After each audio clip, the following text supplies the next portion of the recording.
I want to talk a little bit about this story of Arthur Hughes. Funnily enough, I actually had already recorded a video on this morning, but unfortunately, whilst I was editing it, I edited it but then deleted it by accident because I thought I'd already uploaded it. So I'm going to actually talk about three different points to the ones that I talked about this morning, because as I've been really reflecting on this and editing it, there were some things that I wanted to talk about that I didn't mention this morning, and that I think actually are a lot more important. So I'm sure you've heard of the story of Arthur Hughes and everything that went on with him. I don't need to go through the details of it. You can Google it, you can do all the various things, watch it on YouTube, BBC News, etc. But there's three things that I wanted to talk about and reflect on, and I hope they can, I don't know, they can be some thought, some room for thought for you. But this is just one of the saddest things, really. This story and many other stories of similar cases just makes me sad as a person. So the first thing that I wrote down, as sad as all of this is, and it is sad, is that firstly, this is an extreme. Part of the reason why the world works the way that it works, and the world is still as abundant, and the world is still progressive as it is today, is in part because the majority of the people are not like this. The majority of mothers and stepmothers and stepfathers are good people, right? The majority of people who have children do look after their children. The majority of people who do raise children not as their biological children, whether that be through fostering, through people who are adopting children, still raise those children as loving children. So we have to always remind ourselves that this is an extreme case, and we have to be really careful as people that we don't take extreme cases to be the norm, that we don't take extreme cases to be the majority of the people, because there is a risk of many of us going into that place where we say, but this is the equivalent to what truly human beings are.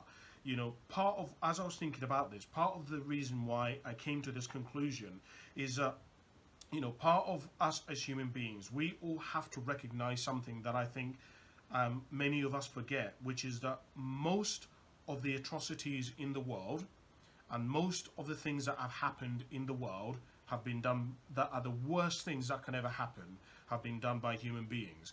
And I recently wrote a book in which there's a book which I am currently writing, which is about how, the book is called The Path to the Dark Side of Life, which is about how a good person can end up doing atrocities. It can end up committing genocide and murdering people and starving people. And the reality is, guys, and so on that path to answering that question, one of the things that I explain in this book is about malevolence, and I talk about the fact that malevolence does exist, right? There are bad people in this world, but those are the very few people in the world. Of course, like for example, the patriarchy, there are men who irrelevant of the patriarch, irrelevant of how they were raised, whether they be raised with great parents, whether they be raised in a great community, if they have power and they have control, they will use women and they will abuse women and they will use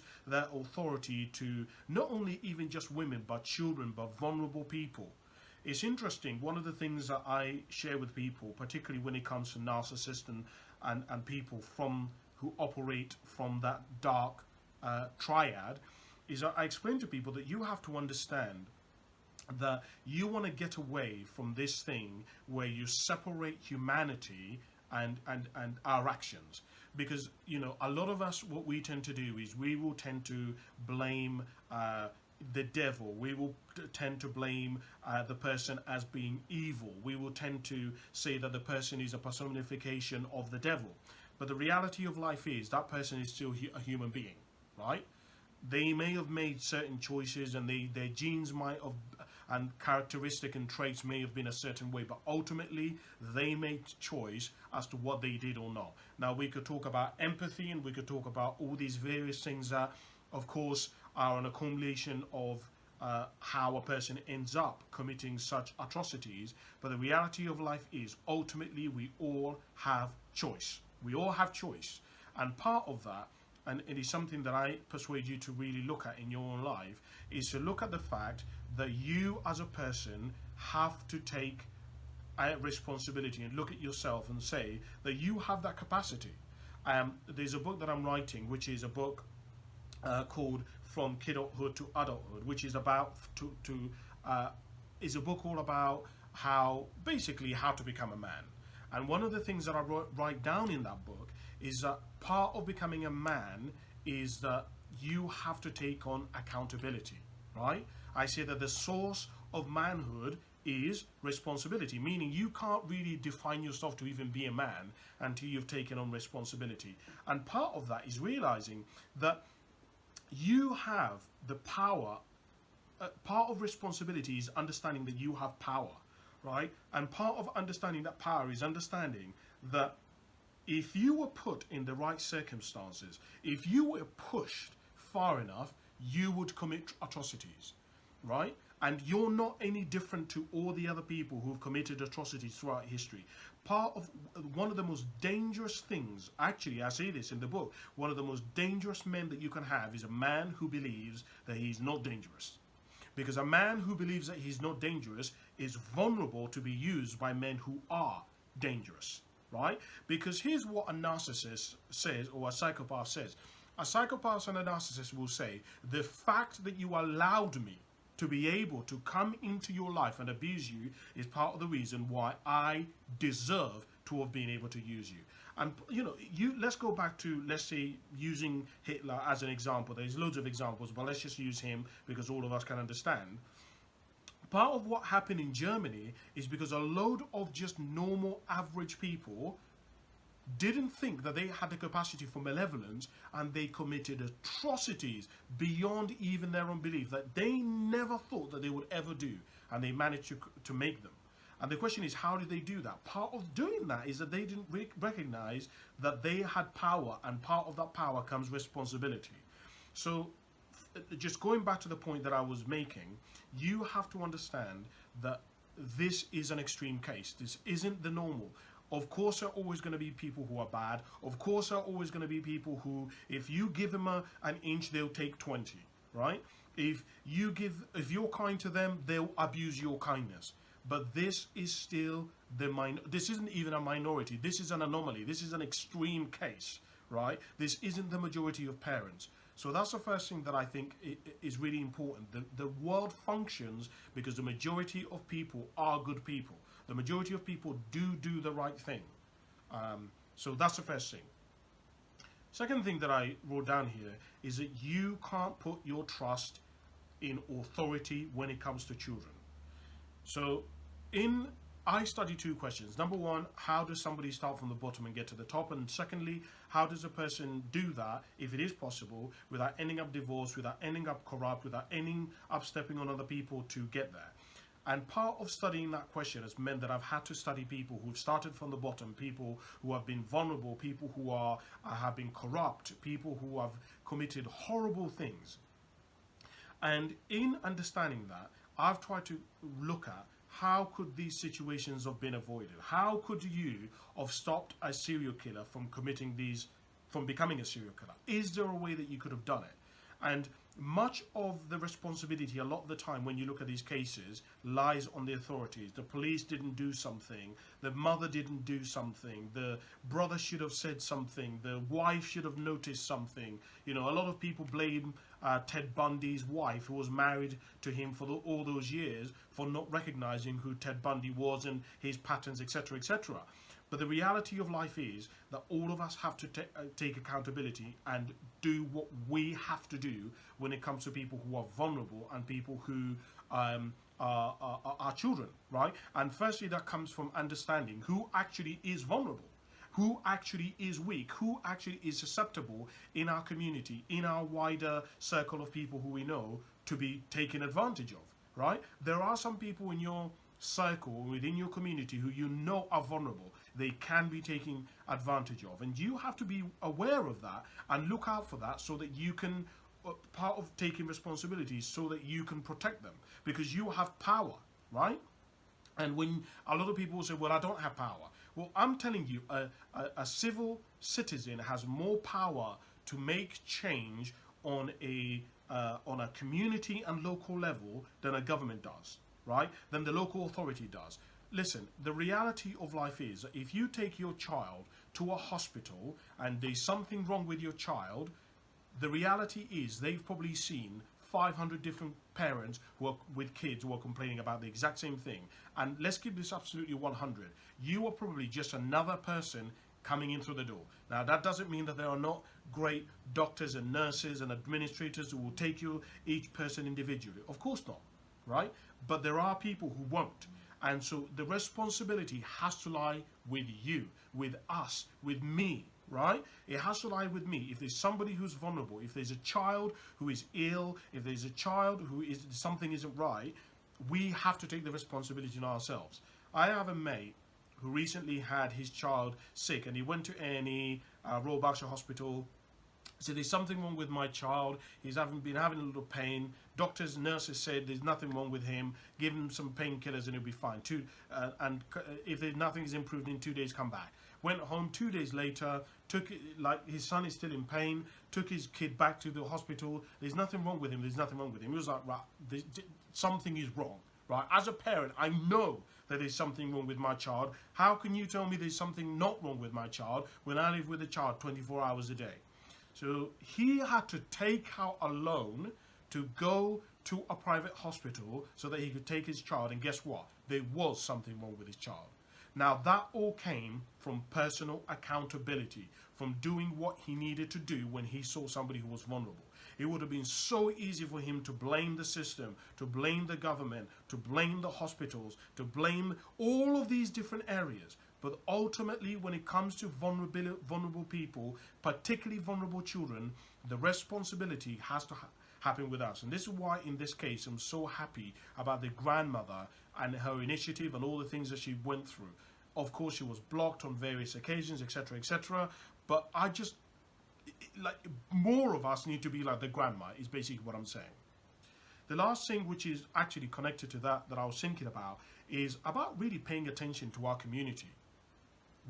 Most of us today, who are anywhere between the age of 20 to about 35, are living in kind of a bubble, right? You walk down the road where you live and you will pretty much see that most people are either on their phones, they're listening to music, they are watching a video, they're FaceTiming somebody, they're calling somebody, they're watching a series on Netflix or whatever it may be. Most people aren't actually paying attention to what is happening around them, right?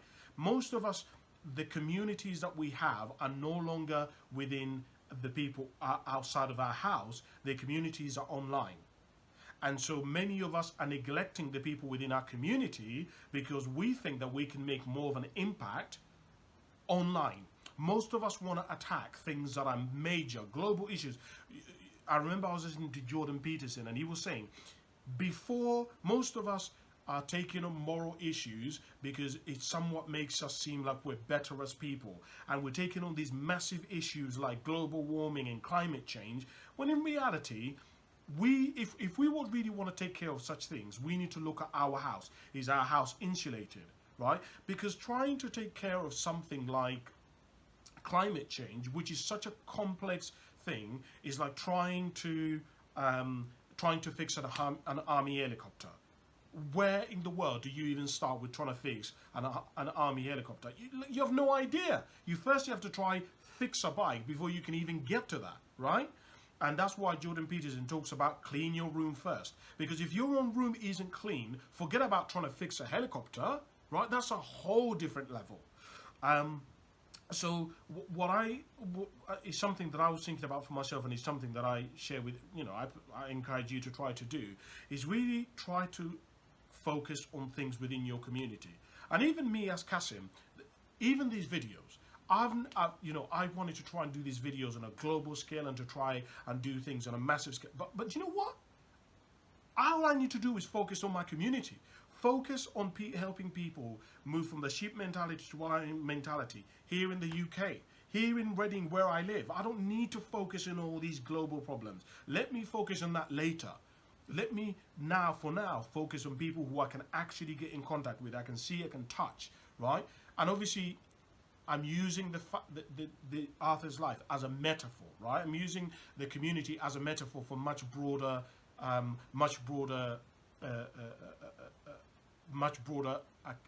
issues, if that makes sense, right?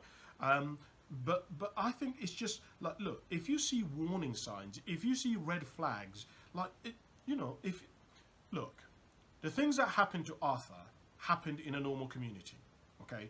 Arthur wasn't living in some privileged world where he was locked away in the middle of nowhere. He wasn't living on a council estate where nobody knows anyone, nobody talks to anyone, everybody locks their doors. Arthur passed away in a neighborhood where everybody knew pretty much was just a normal road. It was just a normal housing estate, right? There wasn't anything particularly unique or extreme about it. But yet, nobody noticed. Actually, I lie, because the school noticed and the social services knew, etc., etc. But my point is, nobody did anything about it. People in the neighborhood, how can you live in a neighborhood? You've got to start thinking, like, why is my neighbor 3 doors away got a 6-year-old, and it's been hot all summer, and the 6-year-old, I've never seen the 6-year-old outside. I haven't seen them in the back garden, right? I haven't seen them come out of the house. What's going on? And so part of that is you have to not mind your own business when it comes to vulnerable people. If you know that there's an elderly person who lives round the corner from you or 2 doors down from you, and you're like, hold on a minute, he hasn't gone outside for 2 weeks now. It is part of your responsibility, and you should imbue it as part of your responsibility to go there and knock on the door. How is everything? Is everything all right? I didn't see your bins get taken out in a couple of weeks. It might be absolutely nothing, in which case ignore it. But what I'm saying to you is, humans, we're starting to go away from ignoring our instincts, from ignoring the red flags, because we're just simply not paying attention to what is actually going on around us, and all of these atrocities are happening around us because we're just simply not paying attention. So I'm not saying that we're bad people. I'm not saying, but it's just something that I just encourage you to really look at. All right, we can all improve. We can all do better. So I hope that helps you out. I don't know what your thoughts are on the story. It's such a sad story, but I'd love to hear your comments. I'd love to hear your thoughts. Comment below, send me a message. Thank you very much for watching, guys. I really appreciate it. I'll speak to you soon. Bye for now.